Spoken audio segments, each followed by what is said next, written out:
The turn of the 20th century, a time of wonder, new innovations, military and technical, and in Europe, a waning, slowly declining peace. Kaiser Wilhelm II has inherited a grand empire from Bismarck and his father, and he intends to make it Europe's hegemon. Germany is a contender at sea with Britain, but colonially, she is a pitiful sight by comparison. Wilhelm II has grand plans and an even grander ego. Today we find ourselves in 1910. The German Empire is not without its share of political turmoil. Currently, the Zentrum Party is the largest party in the Reichstag. Representing Catholic interests, it is the head of the Central Bloc, the empire's largest. Soon behind it are the right and left blocs. The right is waning behind slowly as the issues of worker rights and concerns become of increasing issue. Protests across the Ruhr and Rhine valleys showcase the growing influence of the SPD. The SPD being one of Germany's oldest political forces, even predating our own empire. Discounting a few unscrupulous figures like Liebknecht, the SPD are God-fearing working-class men and women who wish to see a Germany free of Junker aristocrat influence. And in a way, Wilhelm II is a fan of their mission, though wary of the red banner bearing a pink rose. Socialism is a new, scary force, something the Germans created, but have not even began to conceptualize the true beginnings of. To Wilhelm, the SPD are both unknown quantities and strong allies. Going into the 1912 elections, they will have to be. The Zentrum government has repeatedly proven an inability to rally the left or right to support legislation, all while multiple crises rock the empire. Of note are three events. The Berlin-Baghdad Railway nearly pushing us to war with Britain over our Ottoman influence, a similar crisis over the German attaché in Istanbul, which we sent during the Balkan War, and the third and most major, the Agadir, with French forces moving a stabilizing force into Marrakesh. The reality became clear. Morocco was to become part of France, and we would have wasted a decade or more of effort on the minor Moorish kingdom if we did nothing. Dispatching a ship to Morocco did little to deter France. France occupies Morocco, and our economy suffers a shortfall in the panic over a potential conflict.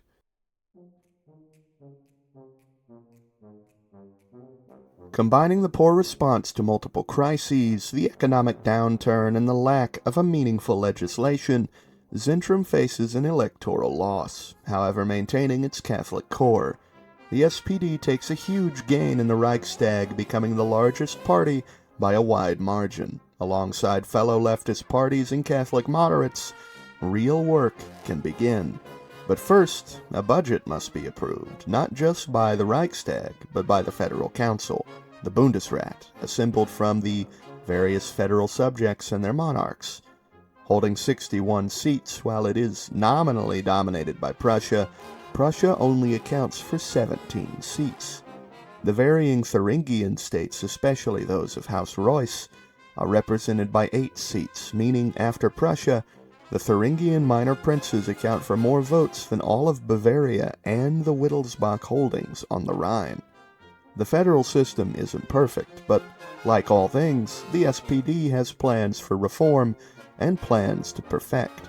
The sidelining of Prussian influence in the Federation is against Hohenzollern interests, but the Kaiser remains confident in the people's choice. The SPD enacts sweeping reforms across many departments. They especially focus on Army and Navy reform. The failure of the Potsdam Conference with Russia showcases the cemented reality of Germany, with only Austria as an ally against Russia and France. A land army is becoming more important than ever. This doesn't mean the naval program will end, however, as a bill to support the Navy passes the Reichstag. The British plea, through their diplomats, to stall our naval growth and recognize British sea dominance. This, however, only steels Wilhelm's resolve, who forces the naval bill through the Federation. Add Britain to the tally of enemies. And write America off The election of the Socialist Party came by a complete surprise. The Bull Moose and the Dixiecrats had their words to say about it. A new American Civil War, no longer for slaves, but for socialism, has occurred. With the giant off the table, a grand European war is brewing. Anything could set it off, anything. And while our army prepares, the weaponization of gas, the development of armored cars, showcases to us a new future of warfare.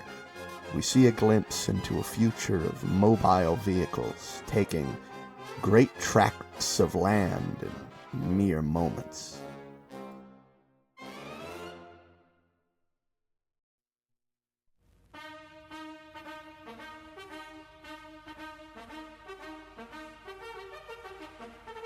With the coming of war all but guaranteed, a new war congress is called. Thinkers like Moltke the Younger and Hindenburg attend, and our ancient plans written by General Schlieffen and others are reviewed. Several plans are put forth. Schlieffen's plan to enter the Netherlands and Belgium to go around France's fortifications makes some of us antsy. There's a worry our forces will be needlessly overextended, but General Mackensen heads our mobile units, the experimental armored cavalry. He believes his units can spearhead a push into the Netherlands with a mass of armored cars, turning south at Amsterdam and breaching deep into France.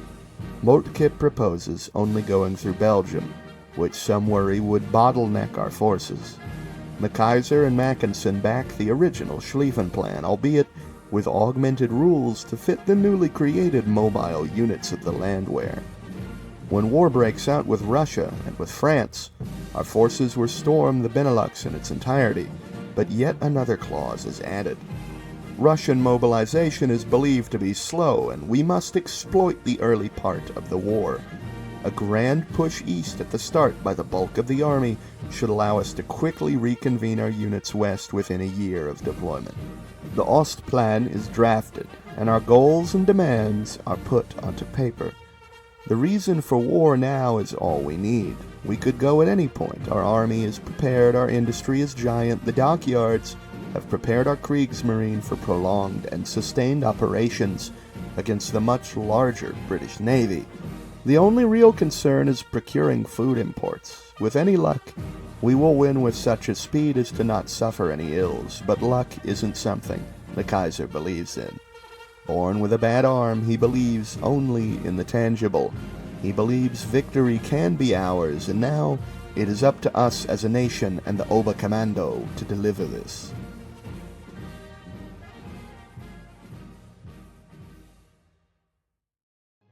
The rising of the German reserves put nations around Europe on alert. Forward positions were placed onto the border. In late 1914, Franz Ferdinand had narrowly avoided death at the hands of an assassin in Sarajevo, blaming Serbia. The German government promised Austria-Hungary that war would soon come, that the Entente would fall, and their futures would be jointly secured. Utilizing the pretext of Russian industrialization threatening the balance of Europe, Germany lit the match. In September, a grand rush into Poland began, our forces pressing aggressively for Warsaw, while the Western Front remained static and Britain, for the time, was neutral. A Weltkrieg had begun, we just didn't know it yet. A war of such a scale that the world would be irreversibly changed. Gott mit uns.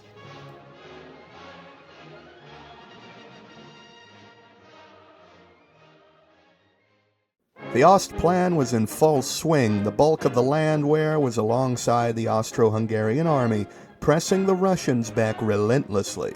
We needed to utterly destroy the Russian forward units before their forces could properly mobilize, and so far, it seemed to be a grand success. Meanwhile, the OKW deliberated on whether or not to enact the Schlieffen Plan now, or to wait. Mackensen declared his confidence, and so the Kaiser placed his trust in the bold cavalrymen. Horseback infantry supporting masses of armored cars supplied by motor carriages ushered in a new age of warfare as German forces reached Amsterdam in mere days. The push through Belgium met more resistance until eventually succeeding, and German forces were finally halted after seizing Calais and Dunkirk. Now, all attention was to be focused east until the Russian government would collapse. While it pains us, we are at war. Our Romanov cousin is deposed from his throne, placed under house arrest, and a provisional government rules in the stead of a monarchy for the first time in history. The fall of the monarchy is good news. The Russian forces are practically disintegrating. Our forces weave through them like sand in an open hand. There is talk that their provisional executive, Georgy Lvov, is arranging for peace between us and them, but we have received no official overtures. Our agents in the Abal tongue tell us that Vladimir Lenin has left Switzerland on a train and has arrived in Petrograd. No doubt a useful idiot for us to allow to tear his own country apart. We would be better off ensuring, however, that a socialist doesn't snag control of the largest landmass on Earth. From Riga, our forces surge for Tallinn and make a decapitation strike to end the war. Petrograd will be their final straw before bending. Or so it should have been. Determined to hold on, they risk the very fabric of their democracy. We will push to Moscow and force their hand.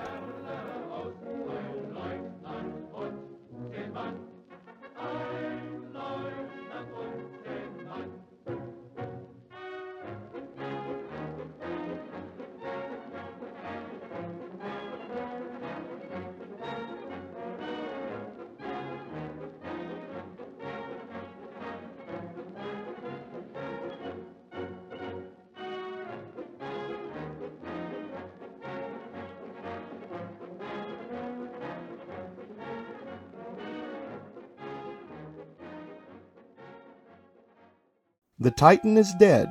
Britain and France stand resolute, still, arm in arm, stretched from Calais to Fort de Vaux. The Russian Republic is unstable at best, and we offer them good luck and a Lenin in German shackles to aid in their stabilization. Bon voyage. The Treaty of Brest-Litovsk details the loss of land which will be given to our sphere. Ukraine, White Ruthenia, the United Baltic Duchy, Courland, Lithuania, and Finland all come to our court and our sphere. Right now, Ukraine is damaged by our offensive, but in time, they will help us avoid food shortages. It is early 1916. We advanced and won faster than could have been predicted by the Western Entente, but for us, we were behind schedule. Victory may be just around the corner. The long year which we have waited on the Western Front has seen progress, but only in the sea and the air. Our Zeppelins bombard British and French factories, while our planes cover our forces on the front. But on the sea, our heavy investment in the Navy and in the newer technology of long-range submarines has led to supply issues for our enemies, as exotic goods like bananas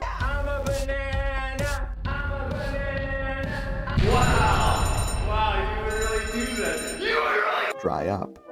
While bananas are superficial losses, the British now feel the consequences of war, and tens, maybe hundreds of French, British, and Portuguese vessels have sunk to the depths, never to be seen again. Our investments in the Kriegsmarine are paying off well, and in the air, but most important are our investments in the industry. With the help of the SPD and their worker connections, we've found a wonderful partner in this war.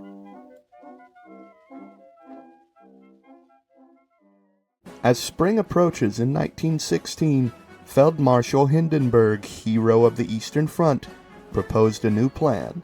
With the Italian entry into the conflict, Enrico Corradini of the Italian Nationalist Association led Italy against Austria in what they hoped would be a surprise, but their refusal to renew the Central Powers Treaty in 1915 made it certain they would come for what they claim is theirs. Corradini will rue the day. Our veteran infantry will flood over the Alps and seize Venezia, pressing west from there into the Po Valley to hopefully break past the Po River into the Greater Peninsula. Simultaneously, our eastern forces will combine with our western flank directly under Hindenburg's command to make a daring advance on Paris itself. The hope is to end the war quickly, but the continued British naval campaign is starving us out. No matter how many ships we sink, they seem to have 2 more.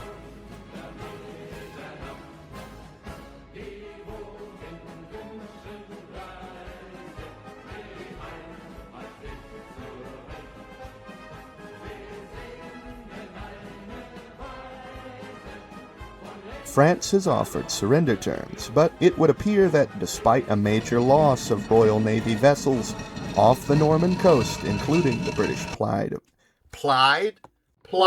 including their pride of the fleet, Britain is determined to fight on. Their forces now kicked out of Europe, a long war begins, painful and slow.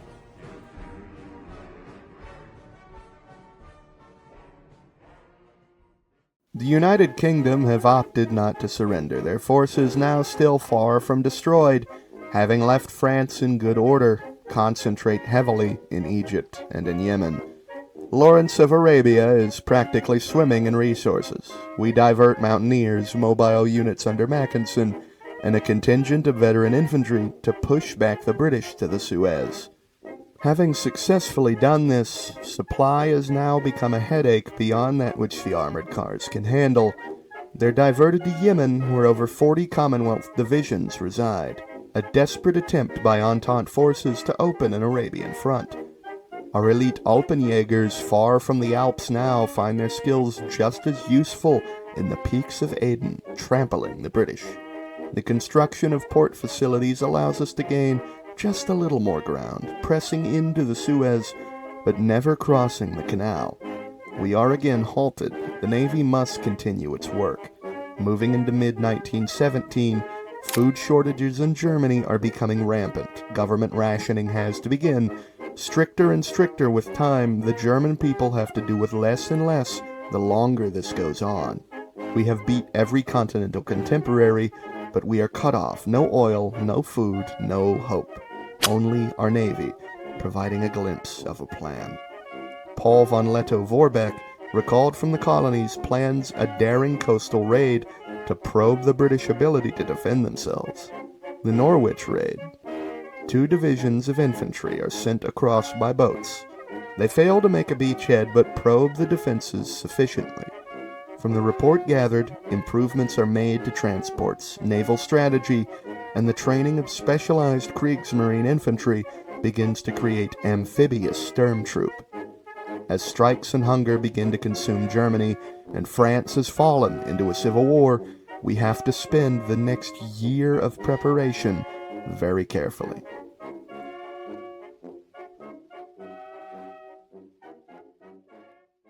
It is a Hail Mary, not something ever done in modern history nor recent history. A land invasion of a unified Britain. General Vorbeck believes in the ability of naval infantry. We believe in him. A plan to send 7 divisions of Kriegsmarine infantry at Hull, stretching down a long length of the British coast, are the most ambitious plans so far. Our general staff spent weeks arguing over the resource expenditure, but Wilhelm demanded a British solution be prepared. Reconnaissance tells us that Britain's armed forces remain largely overseas in Egypt and maintaining order in other parts of their empire. If we get a beachhead, we have prepared a mass of civilian transport vessels who will rapidly move hundreds of thousands from Dutch ports into Britain. And so we launch. Fall England.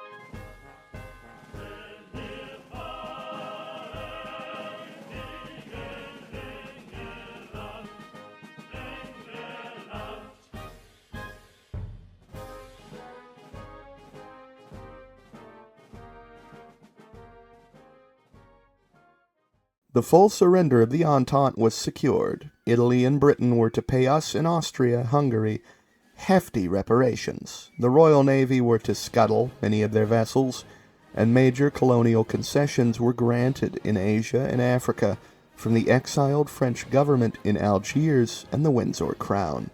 Egypt was made free. The Ottomans reviled us for this betrayal, but it was an insisted upon German condition for peace, as Egypt would serve a wonderful barrier between the Turkish and our African colonies. The Suez and Gibraltar, however, remain ours.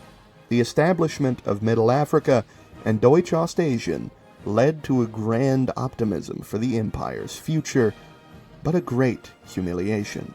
Millions had died trying to defend themselves from our goals, and they had failed. Italy had spent nearly 2 years under continued occupation. In this time of near lawlessness, the Italian situation became untenable. Austria leaves the peninsula to its fate. A disgraced Corradini was assassinated, and a new liberal government collapsed under the pressure.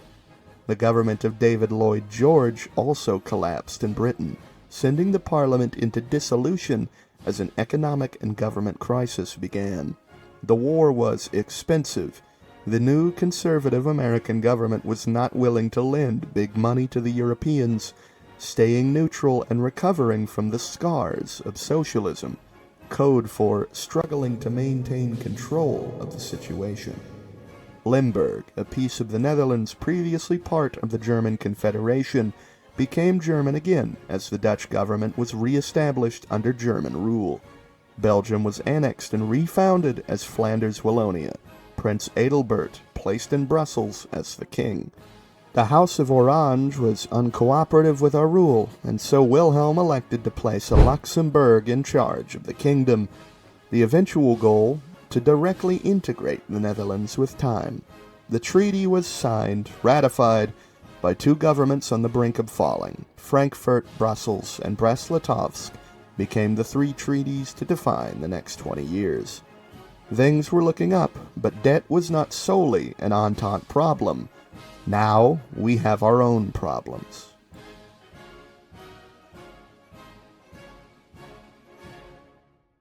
With the war's end, the Army Command dictatorship maintained their grip over the nation for a short time after.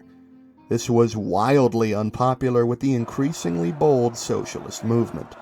Socialists gummed up our factories, influenza struck us, and the army had to coordinate both civilian relief efforts, economic stabilization, as well as routing protests. But Wilhelm II demanded that the protesters be heard, a rare showing of humility. General Ludendorff had become all but a dictator, but the people simply wouldn't have it. With the order of the Kaiser, the OHL was finally decommissioned in 1920. Snap elections held earlier in 1919 determined the makeup of the parliament, which remained left and center dominant. The Reichstag was reinstated. Legislation immediately began to enact sweeping constitutional reform as promised by the Kaiser. A new chancellor was placed into power, or perhaps an old one, Chancellor Theobald von Bethmann-Hollweg. He has served as chancellor prior to the war, and now he was a party-independent stability candidate, favored by the Kaiser.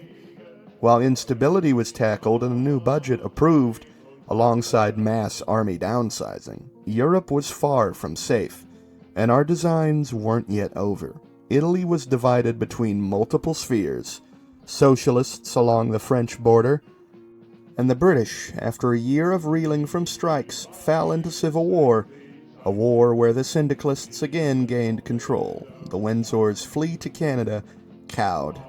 Middle Europa is founded in 1921, aiming to bound together Germany, Austria, and our shared spheres of influence into an economic alliance prevailing over the post-war slump.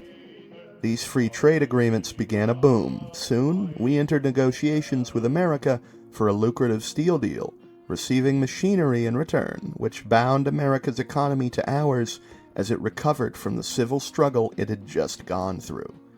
Finally, the Tsingtao Conference, while meant to tie up land claims between us and Japan, an Entente power who never really accepted our refused peace, we were returned our concession in Tsingtao for negotiations, but the Japanese and us did not agree. They stated they still recognized Tsingtao as theirs. The 1921 Tsingtao Conference, in essence, created a peace deal between Germany and Japan, a nation too proud to admit defeat, but reasonable enough to accept a ceasefire.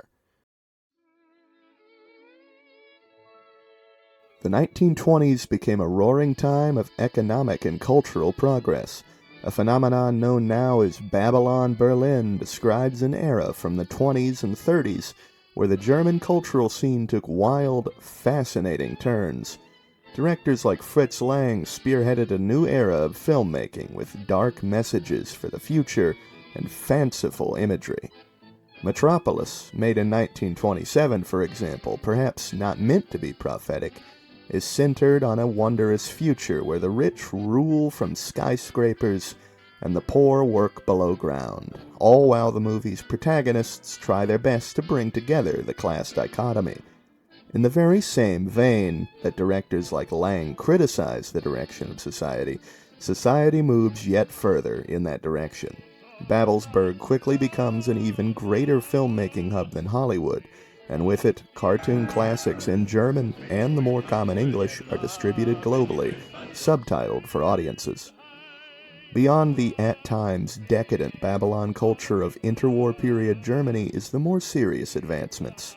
Atomic science, unleashing and understanding the power of the atom, aeronautical sophistication, new aircraft, and the emergence of airliners, new firearms innovations, and improved automobiles. Treading into the 1930s, Germany is living its golden age. Car racing, unending prosperity, or so it seems. But nothing lasts forever.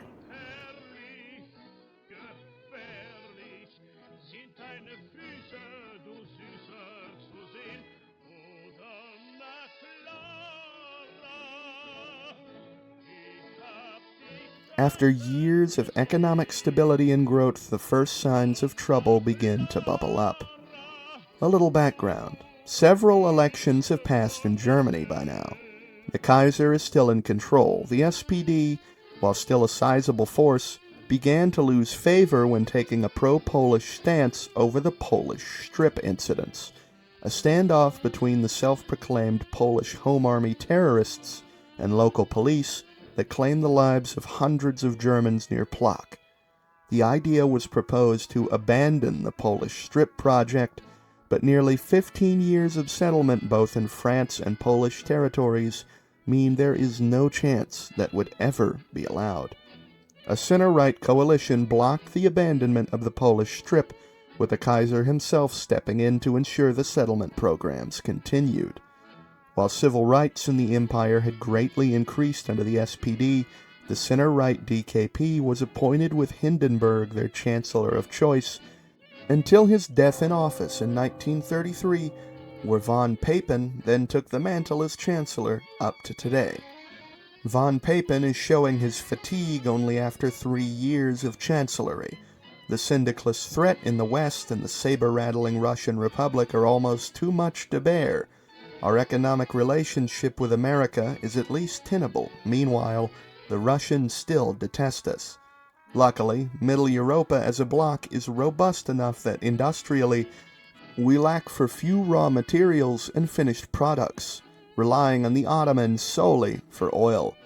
Elections will soon come in 1937. Papen is hoping for an easy win, but the people have become dissatisfied with Papen as a result of sluggish reform progress and continual Polish resistance. Then, the worst happens all at once.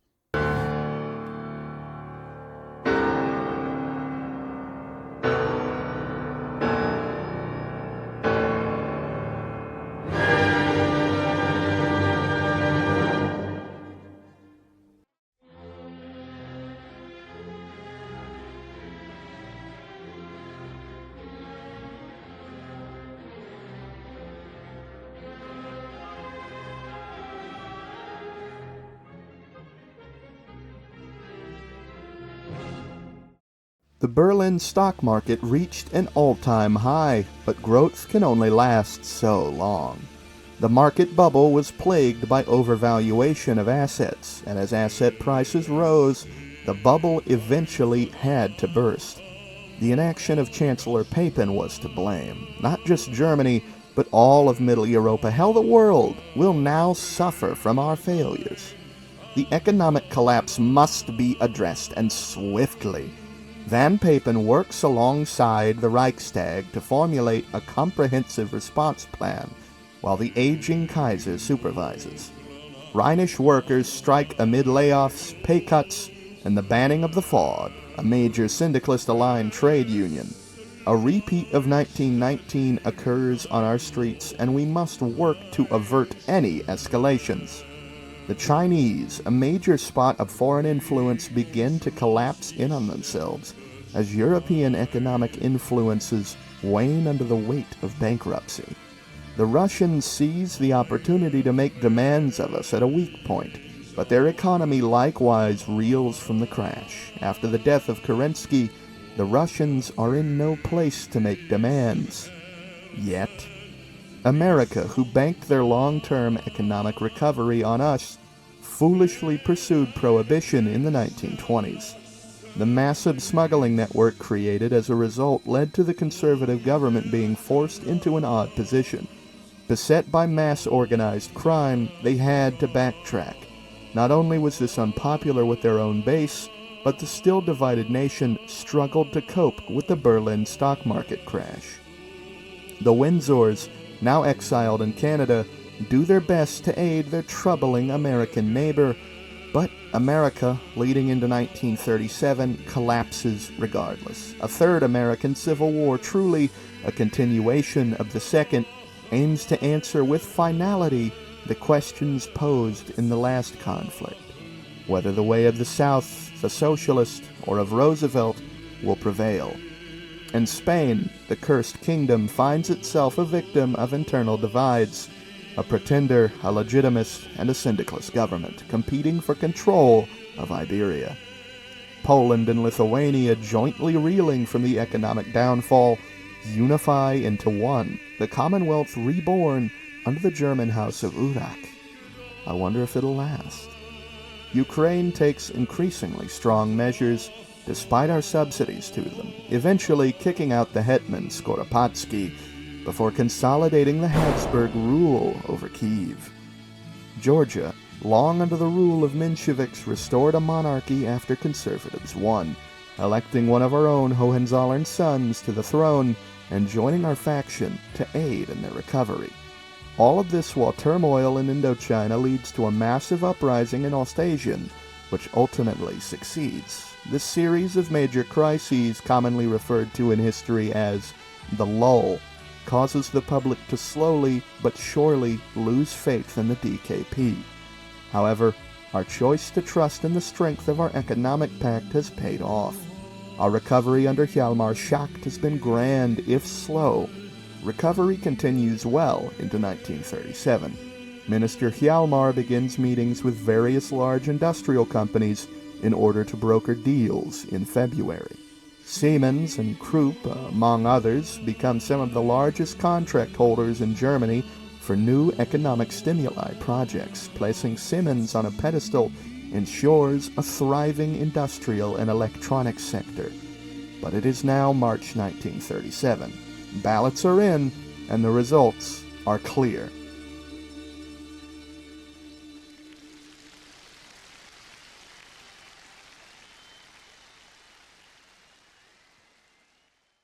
The FVP acquires an electoral mandate, Chancellor Erich Koch-Wesser being the first FVP chancellor, allying itself with parties such as the SPD and the NLP. A center-left coalition returns at the head of Germany in a tumultuous time. With America fracturing and the Russians and Sindhis on the move, our empire is under threat. Under pressure of economic tensions following the untimely death of Kerensky, Boris Savinkov used General Kornilov to acquire power over Russia. The lack of a civil war in Russia, unlike in the West, means Russia is an economic beast despite our circumcision of its frontier. Under the ultra-nationalist Savinkov, we know a war will come to our realm.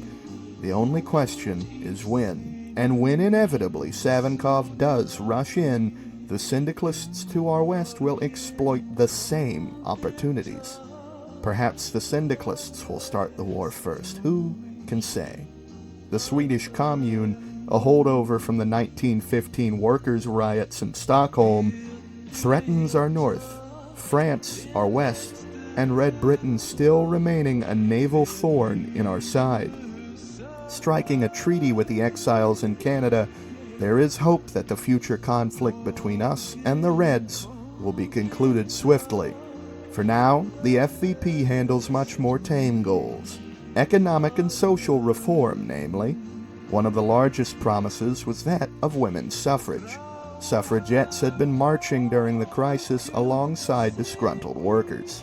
The SPD and FVP took the mantle of workers' champions during the Black Monday crisis, which will soon be resolved thanks to Schacht, though credit will fall into the hands of the FVP coalition. The FVP begins its Hearts and Minds campaign of administrative and economic reform, passing laws on religious freedom, forcing through a bill on progressive taxation which really stirred up some deputies, but Wilhelm II himself found to be an adequate reform. Last but not least was the promotion of our Middle European ties, utilizing foreign workers from abroad here in Germany to grow our output. The arrival of Irish immigrants in Hamburg, symbolizing the first wave of guest workers and one day, perhaps happy residents. The FVP and SPD no longer work to stop German colonization efforts, but they do work to ensure the people are treated properly in these regions. In all parts of the empire, the federal system is archaic but helpful, and the preservation and refinement of the German federal system is paramount to ensuring the little guys are protected. Germany will become more European and more progressive. The FVP holds a tenuous grip, as the SPD is by far the more name-worthy party with a larger share in the coalition.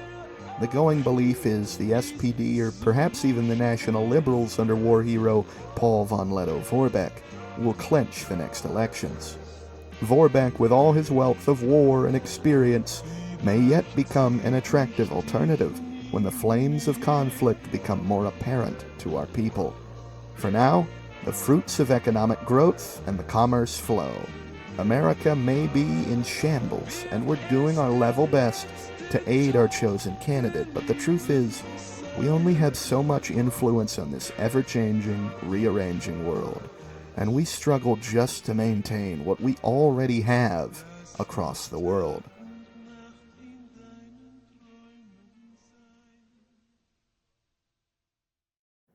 A major source of our oil and the legacy of our treaty with Russia in the last war, the Caucasian republics have come under threat by the Russians in March 1938. Boris Savinkov declares his ambition to reunite the former imperial lands. The Reichspakt is poised to stop them. The generally argumentative parliament was again united when it came to opposing any attempt at Russian expansion, especially into our oil fields. The Chancellor sent formal invitations to all Caucasian republics to Middle Europa, which were accepted. For the time being, this caused the Russians to back down. Though considered a diplomatic coup, Germany did not reduce its mobilization actions. The Kaiser, the military command, and the SPD coalition worked to rapidly expand German military production from mid-1938 onwards. A rapid reorientation of production from export consumer goods to heavy military industry, along with expanded conscription, prepared Germany for what was inevitably coming. On August 14, 1939, Boris Savinkov invaded the North Caucasian Confederation, and the next day, Reichspakt forces formally joined to defend them. The first skirmishes of the Second World War had just begun. Thunder and lightning at sea under those gray The Alsace ultimatum saw the entry of France. The syndicalists had been heavily preparing. However, the aggressive Russian state of Savinkov spent only 3 short years preparing after taking control. The mobile forces of Heinz Guderian were to be tested on the Eastern Front. Formations of panzers and motor troops make up highly effective mobile forces against Russian infantry. Savinkov simply was not prepared for the full onslaught of the modern German army. Our Landwehr will follow the same strategy of the last war, running down the Russians, then refocusing on the French and British while our navy clears the seas. Unlike last war, we have complete control of the oceans. The exiles in Canada likewise are throwing in their navies and armies, but we must take Britain and France first. It is optimistic to assume that we can, but Pax Europa is worth any price.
End of 1942, status report. 1.9 million dead on the Ostfront. Russian casualties edging 8 million. The Kaiser has sadly passed. Wilhelm III has been coronated. Savinkov is in hiding in Siberia. The Russian state has collapsed inward, and we have done what we can to re-establish control over certain areas. Further parts of Caucasia were set free, such as Kalmykia. The new election season is here. The SPD Liberal coalition continues, but a new chancellor is put into place. The Lion, Paul von Lettow-Vorbeck. In the last war, he led the Norwich raids and the subsequent Hull landings. He's a hero that Germany believes will be the leader we need to ensure swift victory. In the spirit of using the same strategies again, a landing, although much larger than the last wars, will tear open Britain at Hull. The idea is that Britain is France's soft spot, and we intend to push it in, then use it as a springboard into France. But our generals on the front believe they can and must take France in the next 150 days. Vorbeck doesn't buy it, but Guderian bets his rank on it. With the French exiles landing solidly in Marseille, we have to take our chances.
The London Peace Accords formally designated an end to hostilities.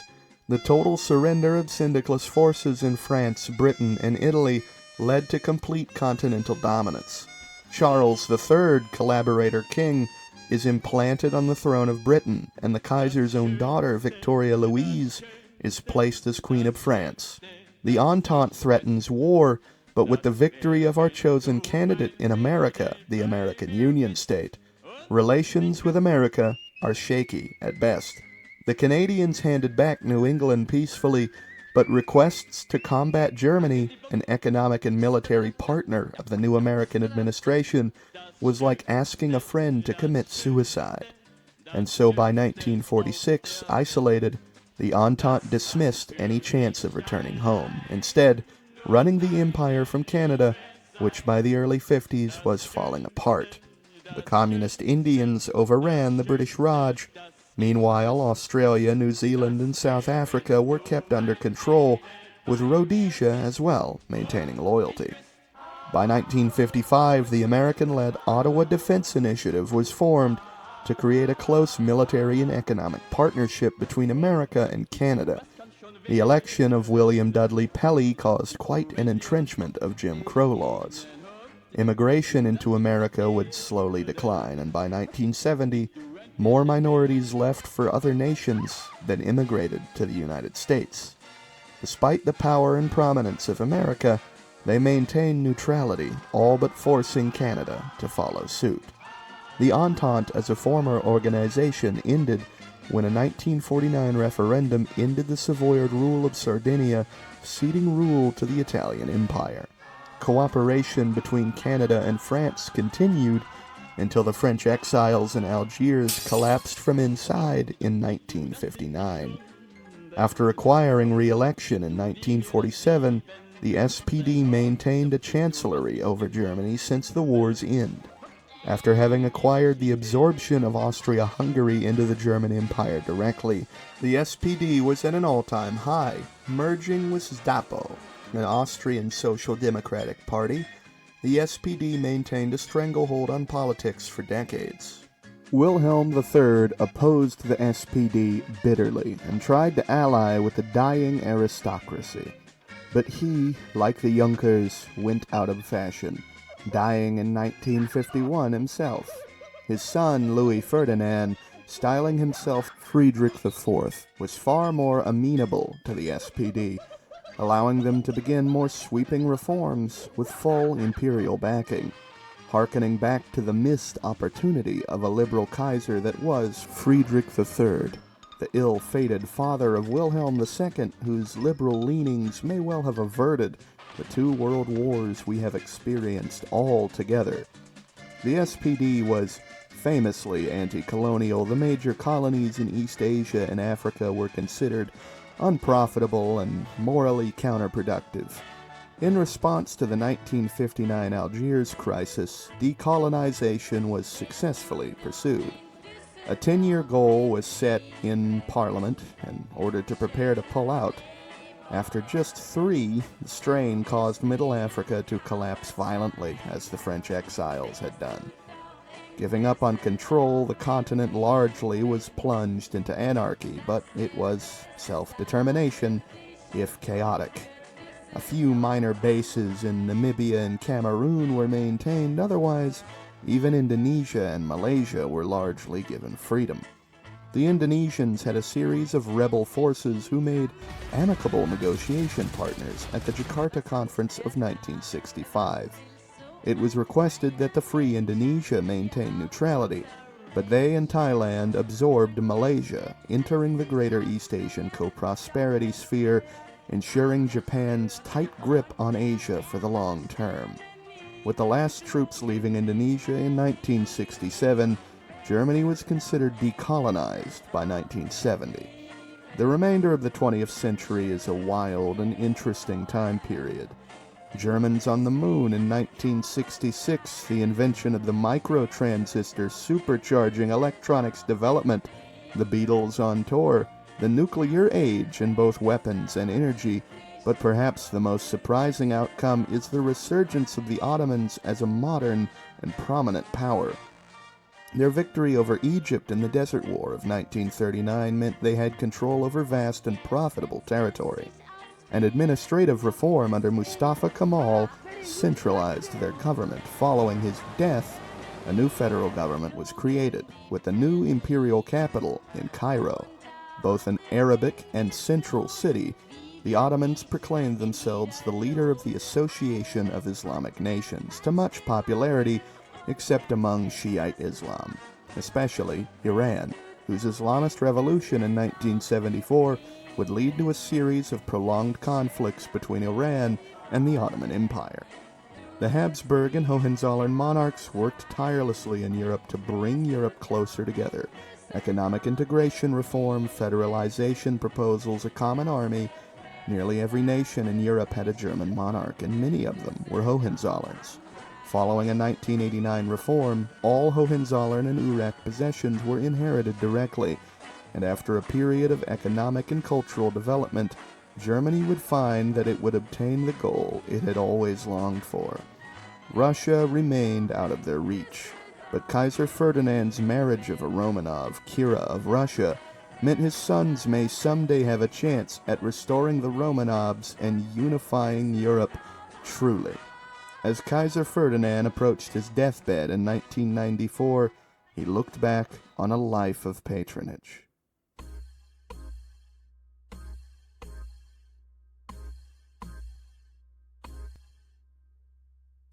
The 80s and 90s were nothing short of a cultural revolution in Europe. European fellowship was at an all-time high as the music and culture scenes from Lisbon to Minsk bled into one European cultural revolution. The Hohenzollern Kaisers over the years were, since the death of Wilhelm III, excited patrons of German music and fashion and the arts, both classical and modern. Prince Louis Ferdinand, after the untimely death of Wilhelm III, took the throne as Kaiser. His 43-year reign from 1951 to 1994 highlighted an imperial golden era, only interrupted by our colonial retreat, but otherwise considered a time of great economic, social, and cultural progress. The Neo-Expressionist movement, taking its name from the original movement in the 20s, and the New Deutsche Welle became the pinnacle of musical and artistic expression. The death of Ferdinand IV led to the crowning of the 18-year-old Georg Friedrich, who styled himself Georg Friedrich I, opting to take no name of a former Kaiser. Georg Friedrich is Ferdinand's grandson, his last son passing in 1977 due to an accident during a military maneuver. The elder Kaiser did all he could to properly raise Georg. With modern medication and such a young start, Georg could easily rule for the better part of a century. Taking lessons in his early education, Georg guided Europe out of the 90s into the 2000s. The rise of the internet and home computers again revolutionized culture and economics. A whole new economic sector had opened, and Europe was pioneering it as the forefront purveyor of social freedom in a world where it was largely alone in this pursuit. The internet was scary and hard to control for the autocratic Japan or Jim Crow's America, and so it thrived in Europe. Taking advantage of the excellent economic and cultural conditions, the Council of Europe was faced with their most consequential reform yet: total federalization. And without much surprise, after nearly 70 years of prosperity and good feelings, all member states of the European Union agreed. January 10th, 2000 is Federation Day, the Day of Union. The Union of European Kingdoms was created. The process of actual integration will take longer, but gently, with time, Europe will become one. Our continued control of the Suez Canal and the newly radicalized Russian Republic turn the prospects of a peaceful 21st century to be dim. The Ottomans will undoubtedly come for the Suez, and with them, the Russians will hope for a third chance at redemption. The Ottawa Defense Initiative is largely demobilized, tied to the isolationist America's interests. There is no world where the Christian conservatives in America would turn against us in a crusade against Islam. Our situation is a safe one, for now. we can somewhat relax.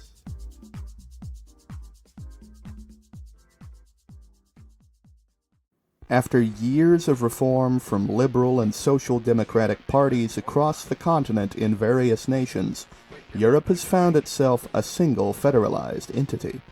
How does the federation work? A wonderful question. There is one emperor, one Kaiser, ein Europa, united under Gott und Berlin, the very heart of Europe. France and Britain and Ireland and every little duchy and kingdom across the continent represent a single member. It builds off the German federal system. With all its numerous reforms, it has become more equitable. No minor lord is given special rights, nor major lord given a power monopoly. The European dream we have realized is a decentralized Europe of nations under a single diplomatic and military arrangement. Domestic policy and legislation largely remains up to individual regions, with some exceptions within individual kingdoms, while industrial, trade, and military matters, as they matter to the outside world, remain with the European Federal Council. As such, Italy can still make an Olympic team, win gold, make a trade deal with Germany separate from the rest of Europe, all while external trade flows in or out and is controlled by a single federal policy dictated by the European Council. The political system of Europe is certainly worth looking at. How representatives are chosen, the parties at work. By far, the largest single bloc is the European People's Party. Supported by Otto von Habsburg and numerous other politicians and royals, it is a center-right conservative bloc, representing a new ascendancy of pragmatic governance in an ever-changing world. Opposing the EPP is the European successor to the SPD, the SOC, Socialists, Democrats, and Greens, and in coalition with them, ALDE, the Alliance of Liberals and Democrats for Europe. Standing in minor opposition are the left radicals in the UEL and the right radicals in the UCPA. Not much has changed from the days of old. It is the center who remains the kingmaker. Without the support of ALDE, the SOC are not enough alone, and neither are the EPP. For a government to form without collapsing, a majority of the European Parliament must be in the ruling coalition. Otherwise, it is dissolved and a new government made. To form a parliament, you need representatives, and you need elections. Every 5 years in each region, elections are handed down to the people who vote for their representatives. There are 1,000 seats divided up according to someone's proportion of the total European population. In a nation of 450 million, assuming Germany makes up 100 of that million, they are a little under 25% of the total seats in the European Parliament. If a nation is only 0.5% of the total European population, they get 5 seats. 1% of the total population is 10 seats. Therefore, representation for even the smallest nations is covered down to 0.1% of the total European population in size. Even Malta has an equal voice. But all legislation must also pass the European Council. Who makes up the Council? Why, the monarchs. But there are many kingdoms, and so the definition of a kingdom under the federal system is different from that within the subdivisions. A federal kingdom must be a continuous national group. So Italy is one kingdom, even if Savoy and Naples are their own kingdoms within Italy. Germany is under the Kaiser, and despite the internal entity of Germany including many regions of non-German ethnicity, they also have federal kings. The Czechs, Hungarians, every nationality with a majority in a territory has a king, and as such, the Federation gives that king a weighted vote based on a population calculation done every 10 years, a regulation based on the American census, which ensures each king holds the proper power they should, and that each nation has as many representatives as intended, and there will be no repeat of Thuringian overrepresentation. In this process, the Kaiser is the executive of Europe, the public face and leader, but the European Chancellor still holds the veto, not Kaiser Friedrich. Europe has come very far. Prussian constitutionalism only barely continues to exist today.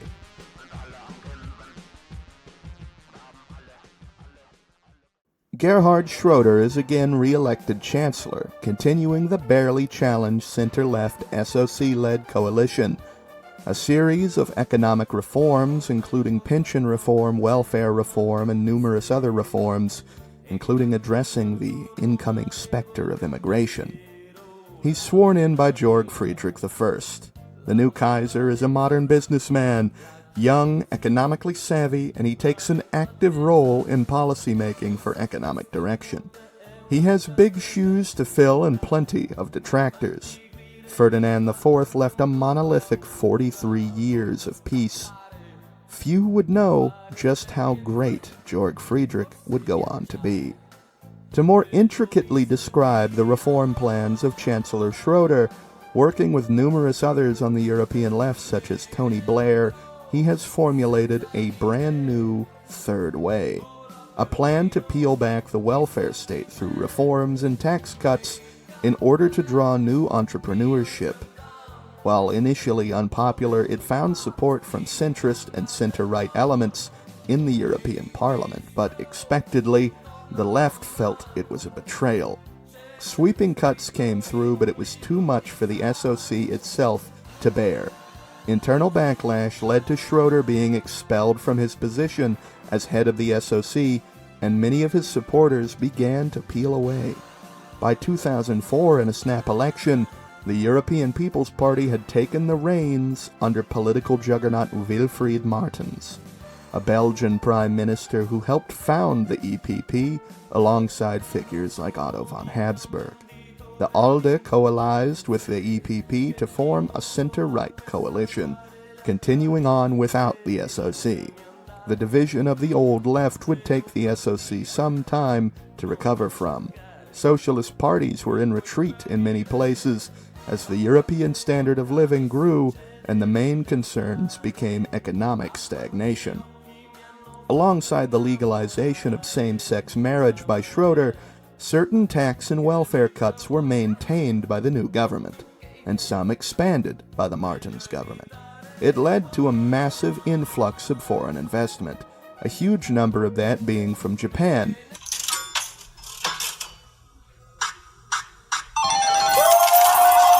which some considered a security concern but was largely ignored. The fruits of the tree of capital too great to concern themselves with. But economics and social issues are not the only problems on our horizon.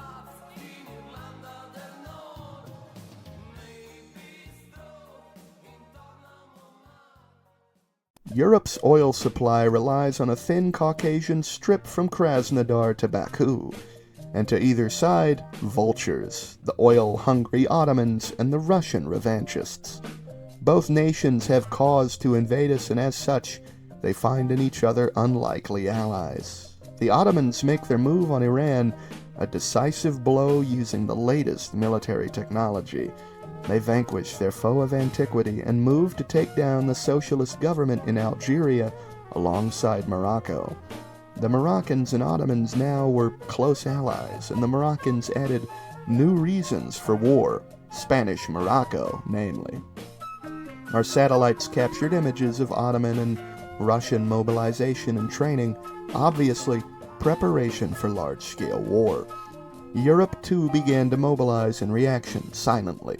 Our industry wasn't prepared, but was easily able to be retooled. Entering late 2005, there were worries about our combat readiness. A prolonged engagement would lead to severe supply shortages on the front line, but our analysis seemed to suggest no one was prepared for a prolonged war. But in July of 2006, the Ottomans made their gamble. Demanding the Suez, we mobilized our forces. The Ottomans would not take no for an answer, overrunning the Suez garrison. This could not be let go. War. Total war. We know the consequences, and we know our shortcomings, but we cannot concede now. We will not be pushed around by the scourge of Europe.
The Arabians turncoat in exchange for a large portion of Arab lands. They will hand us the keys to the Ottoman castle. Flooding forces into their lands, we exploit the breach, taking Damascus, Jerusalem, and days later, Cairo, ending the war for the Ottoman Empire. With all our forces now reconsolidating on the Russian front, victory is still far away, but after 2 years of fighting and several million dead collectively, both sides are facing massive supply deficits. A total offensive pressing up from Central Asia and east from Europe will aim to totally overwhelm Russia. Their forces are smaller, their stockpiles depleted, but so are ours. We need to stretch them thinner to a breaking point. For the Kaiser, for Europe, for liberty!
All of the initial signatories have now been fully integrated into the European federal system.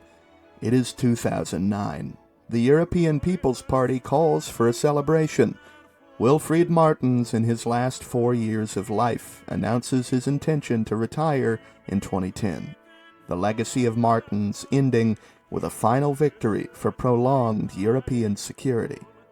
Securing the European frontier and a permanent oil supply is security for a century or more, but as nuclear development continues with the sidelining of the SOC, there may someday be no need for oil. The world is by no means without tension. A giant Eurasian Cold War remains between the two economically codependent powers of Japan and ourselves.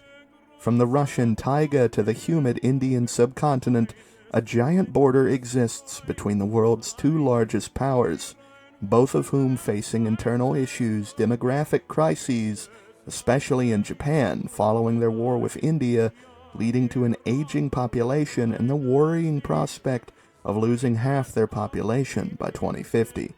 Their Korean provinces fare hardly any better, and the Chinese, and even us, suffer similar crises. Economic prosperity is its own downside, but perhaps the technology of tomorrow can solve the hardships of today. The future will be bright for Europe and the world. A union to last 1,000 years may someday unite the world and take to the stars beyond. But that is a pipe dream for our grandchildren's grandchildren. Today, we rest. Pax Europa Aeternum. Gott mit uns, mein Kameraden.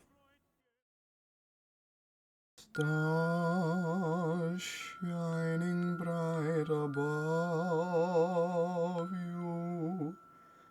Night breezes seem to whisper, I love you. Birds singing in the sycamore tree. Dream a little dream of me. Say nighty-night and kiss me. Just hold me tight and tell me you'll miss me while I'm alone and blue as can be. Dream a little dream of me.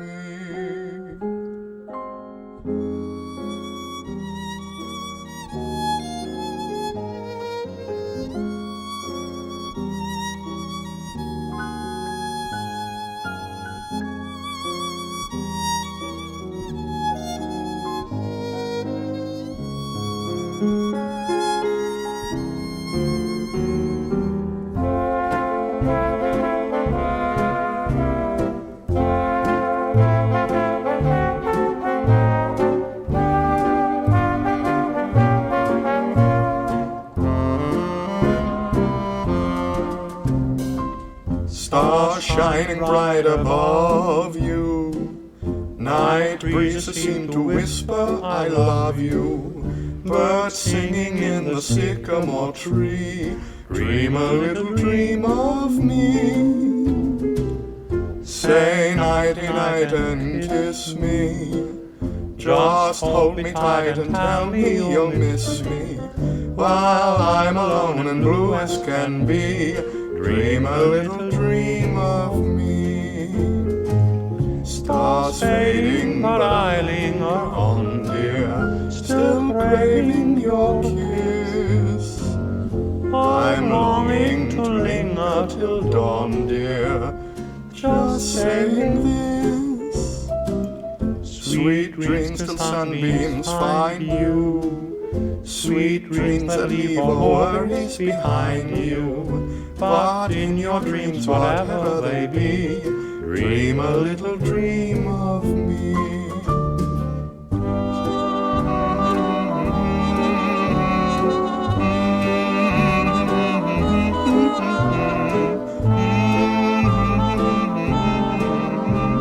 Dream a little dream of me.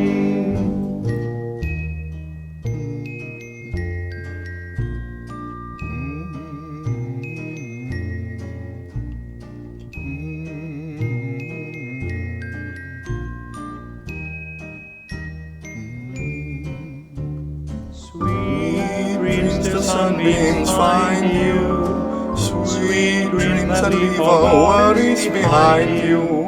But in your dreams, whatever they be, dream a little dream.